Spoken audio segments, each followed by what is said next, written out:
Assalamualaikum warahmatullahi wabarakatuh. Halo semuanya, perkenalkan nama saya Kayla Filojita Kushutima. Saya dari SMA Negeri 1 Bengkayang.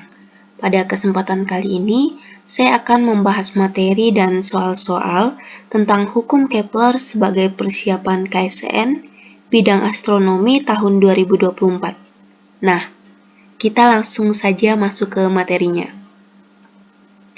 Apa sih hukum Kepler itu? Hukum Kepler ditemukan oleh seseorang bernama Johannes Kepler, asal Jerman pada abad ke-16 Masehi. Secara garis besar, hukum Kepler adalah hukum yang mempelajari pergerakan planet yang ada di tata surya. Kepler menyebut planet yang beredar di tata surya mengelilingi matahari sesuai dengan orbitnya yang berbentuk elips. Pernyataan Kepler inilah yang kemudian menjadi awal dari tercetusnya hukum Kepler 1, 2, dan 3. Next, kita sekarang masuk ke hukum 1 Kepler. Hukum 1 Kepler ini berbunyi, semua planet bergerak pada lintasan elips mengitari matahari dengan matahari berada di salah satu fokus elips. Kepler menyimpulkan bahwa orbit-orbit planet berbentuk elips. Pada lintasan orbit ini terdapat dua titik fokus dengan matahari berada di salah satu fokus elips.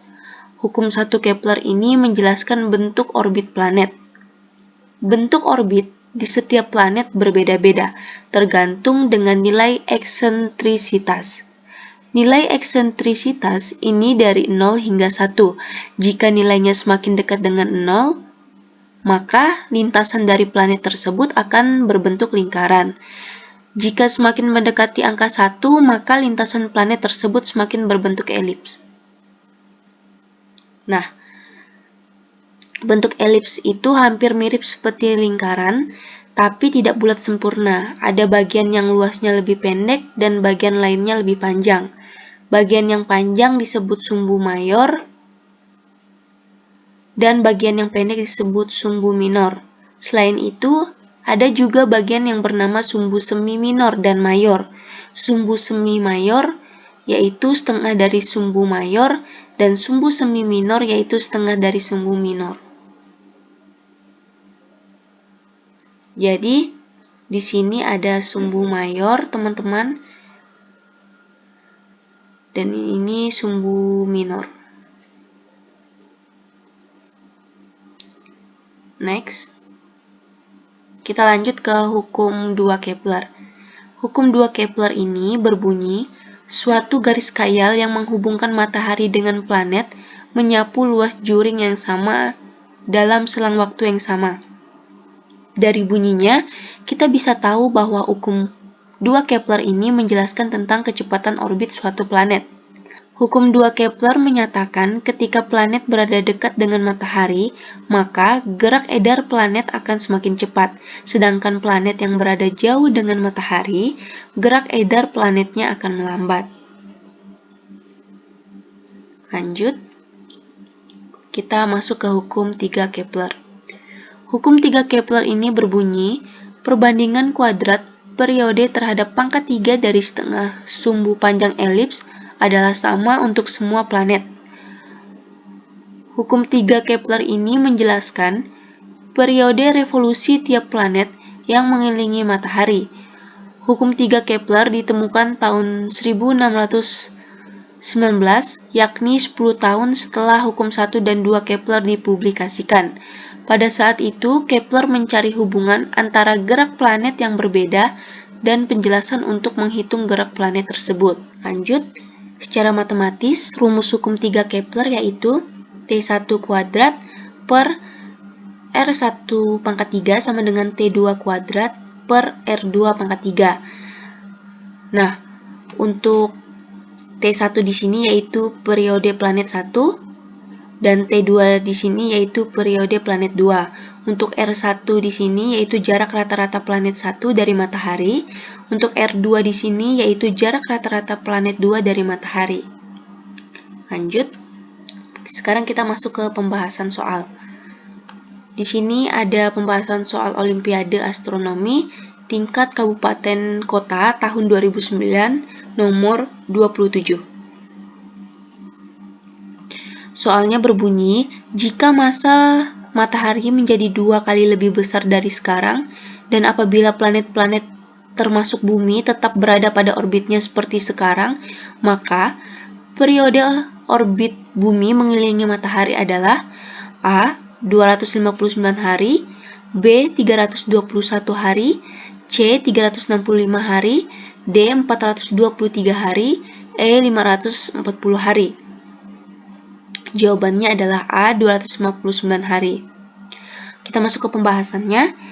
Hubungan antara matahari dan periode planet-planet di tata surya dirumuskan oleh hukum Kepler 3 dan hukum gravitasi Newton sebagai berikut. T2 kuadrat per A pangkat 3 sama dengan 4 dikali V kuadrat per G dikali M1.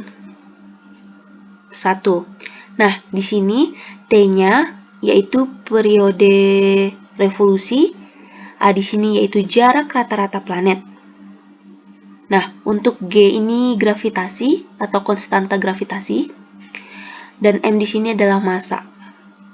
Jika jarak planet tetap, maka persamaan tersebut bisa disederhanakan menjadi indeks 1 untuk kondisi awal dan indeks 2 untuk kondisi ketika massa matahari menjadi 2 kalinya. T2 kuadrat per T1 kuadrat sama dengan M1 per M2 atau periode revolusi 1 per periode revolusi 2 sama dengan massa 1 per massa 2. Di sini kita uraikan menjadi T2 kuadrat per 365,25 pangkat 2 sama dengan M per 2 dikali M, menghasilkan T2 sama dengan 258,27 hari. Nah, di sini kita bulatkan menjadi 259 hari. Jawabannya adalah A. Catatan, rumus Kepler 3 di atas digunakan jika massa benda yang mengorbit jauh lebih kecil terhadap massa benda yang diorbit, atau bisa diabaikan.